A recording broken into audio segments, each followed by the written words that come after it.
In 1901, the influential Admiral Alfred T. Mahan became a military advisor to President McKinley. Mahan was best known for his book, The Influence of Sea Power Upon History, 1660 to 1783.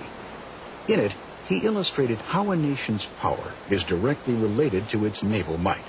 He advocated updating the U.S. Navy fleet, establishing Caribbean naval bases, building a canal across the Isthmus of Panama, and increasing U.S. possessions in the Pacific. The second half of the 19th century found Spain holding tenuously to their empire. Cuba and Puerto Rico in the Caribbean,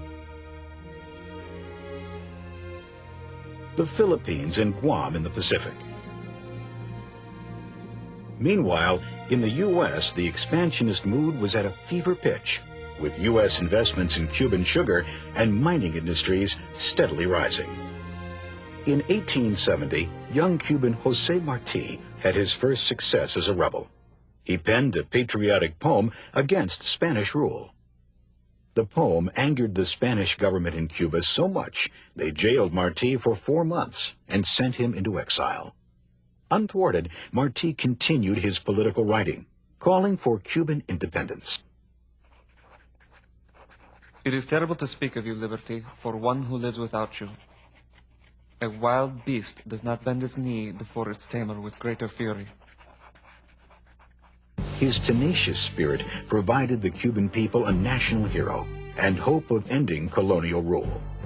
In 1894, Martí organized guerrilla actions, destroying U.S.-owned sugarcane plantations, hoping to provoke U.S. intervention in the Cuban plight against Spain. Spain sent an army under General Valeriano Weyler to crush the rebellion. José Martí was killed, but his revolution blazed on. Frustrated by rebel successes, General Weyler ordered 300,000 Cuban civilians into concentration camps. Thousands died, and the revolution seemed lost. But aid for Cuba arrived from some unlikely allies. Rival newspaper publishers William Randolph Hearst and Joseph Pulitzer printed stories about the butcher Weyler. Not out of any democratic zeal, the stories simply bolstered newspaper sales. They tried to outdo each other by printing sensational pictures and stories that fed the hysteria against Spain. Embellished stories like this became known as yellow journalism. Painter Frederick Remington was among the many reporters sent to cover the war. In 1897, Remington arrived in Havana to find there were no battles, no cavalry charges, and no artillery barrages. With no story to cover, he wired Hearst. Everything is quiet. There is no trouble. There will be no war. I wish to return. Some say Hearst replied, "Please remain. You furnish the pictures, and I will furnish the war." And war did come.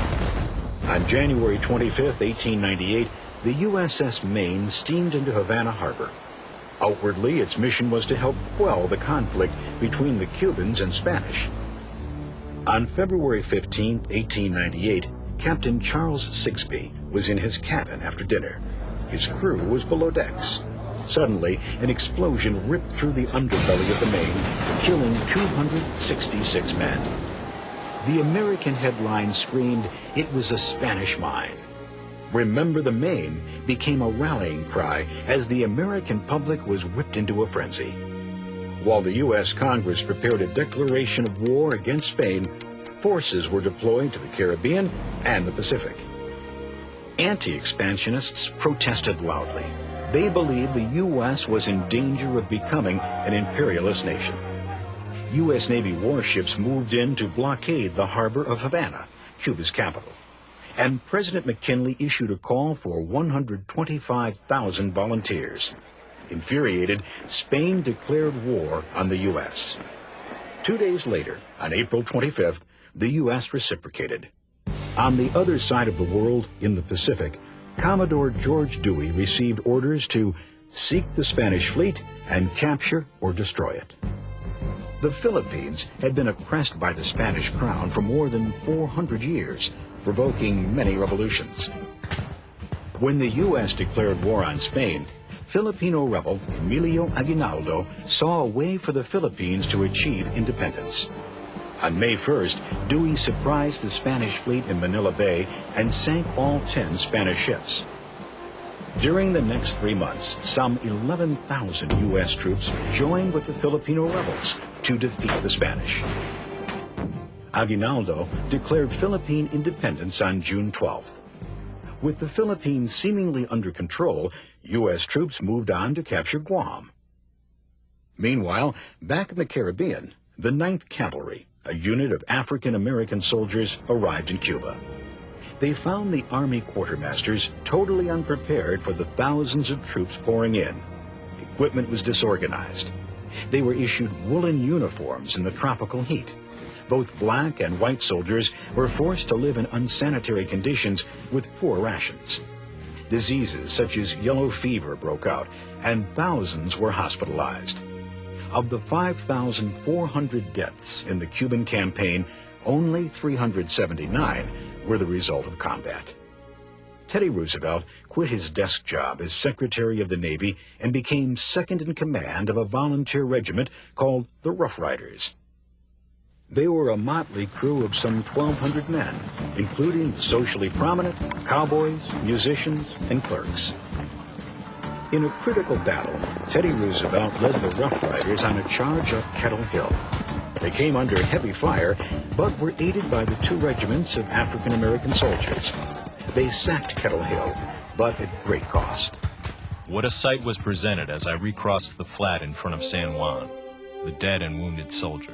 It was indescribable.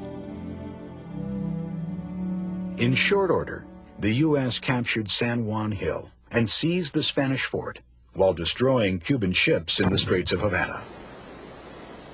With the situation in hand in Cuba and the Pacific, the U.S. now turned 18,000 troops and a naval escort on another Spanish colony in the Caribbean, Puerto Rico.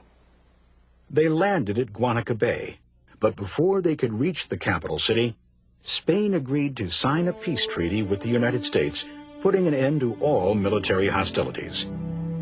The war was over in just 4 months. The truce with Spain was signed on August 12, 1898. It was a splendid little war, commented soon-to-be Secretary of State John Hay. It may have been a splendid little war, but it left a distasteful legacy.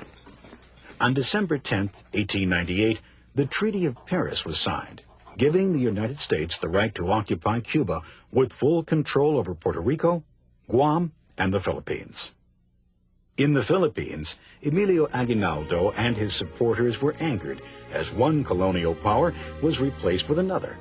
On February 4, 1899, he declared war on the U.S. forces in the islands.